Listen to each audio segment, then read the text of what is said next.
طب بالله كي تكسرلي انا راسي باش نمشي بلا راس. كيف جيت لي نمشي بلا راس. نحكيكم نكتة. مرة سرق كعد بطاط، ما سرقش يعمل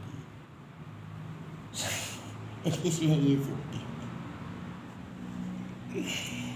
سرق محطة الكار وبيعها الوزير العدل. محطة الأتوبيس. ماسطة. مرة ثم تواليت عمومية في قهوة ورستورون، كانت تمشي تغسل في يديها، جيت خالية دوك في البيت وانا في التواليت.